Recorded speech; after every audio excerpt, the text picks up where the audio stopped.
Bu, anak saya usianya 19 bulan. Ketika anak rewel dan saya lagi nggak enak badan, telat makan, saya emosi dan melempar barang. Nah, mendengar suara itu, anak saya semakin nangis dan rewel. Nah, ini bagaimana ini tanggapannya? 19 bulan itu berarti 1 tahun lebih ya Bu ya. Dan iya, Sebenarnya kebayang sih Bu. Maksudnya perasaannya kayak kita tuh lagi gak enak badan, anak itu nangis, terus mungkin tidak ada yang bisa kita titipi anak. Terus ya kita jadi emosi, kita juga telat makan sih. Jadi ya semua emosi bercampur, kita jadi marah.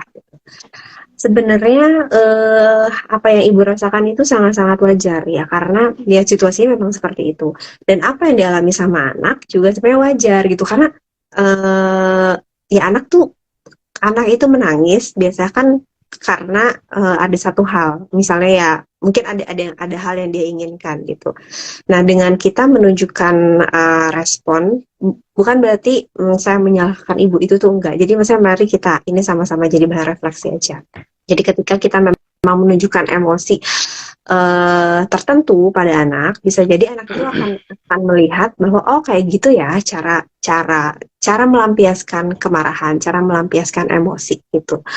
Uh, Bisa jadi nangisnya lebih kencang itu karena memang anak itu yang tangisan pertama memang tangisan karena memang kebutuhan dia tuh memang tidak terpenuhi.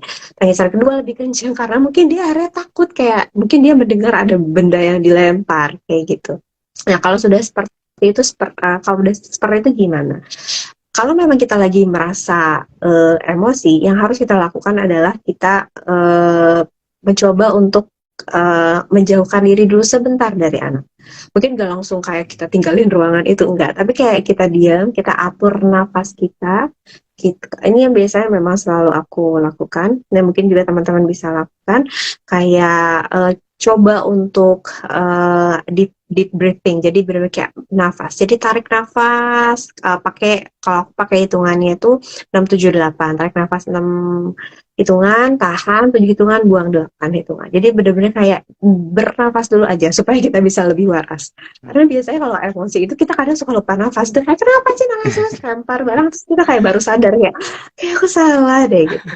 Dan kalau misalnya sudah melakukan itu, misalnya kita sudah agak lebih tenang, jangan pernah malu untuk minta maaf sama anak gitu Kak. Karena balik lagi, dasarnya kan kita orang tua yang memang tidak tahu apa-apa juga tentang anak ini.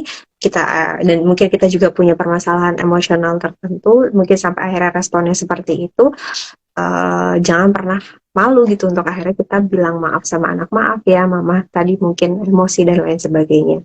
Nah dari situ mulai dicari win-win solutionnya seperti apa, kayak oh ada yang maunya apa tapi mama boleh nggak misalnya mama tuh lagi gak enak badan, mama mungkin makan dulu atau seperti apa. Jadi kayak benar-benar coba coba cari win-win solutionnya. Tapi yang memang harus ditekankan adalah jangan pernah malu untuk minta maaf gitu. Dan usahakan setelah minta maaf itu perilaku kita ada yang kita improve. Jadi jangan kayak udah minta maaf nanti ngelakuin itu lagi, minta maaf lagi nanti anak kayak anak juga nanti akan belajar kan ya kalau udah koin ini pasti ibu akan minta maaf terus nanti akan melakukan ini lagi. Jadi kayak dari kita sendiri harus juga punya kesadaran lo udah minta maaf, oke kita akan harus improve lagi walaupun improve-nya nggak langsung tiba-tiba oh kita nggak jadi emosi ya nggak juga gitu. Jadi benar-benar kayak improve-nya sedikit-sedikit berusaha untuk kayak menahan emosi. Kalau mungkin sebelumnya ada emosi kita langsung meledak, kalau sekarang mungkin emosi kita kayak ada jeda sedetik 2 detik sebelum meledak, itu kan juga jadi satu hal yang baik ya. Maksudnya satu improvement juga gitu. baik, baik, baik. Semoga bermanfaat ya. Ini satu lagi yang terakhir.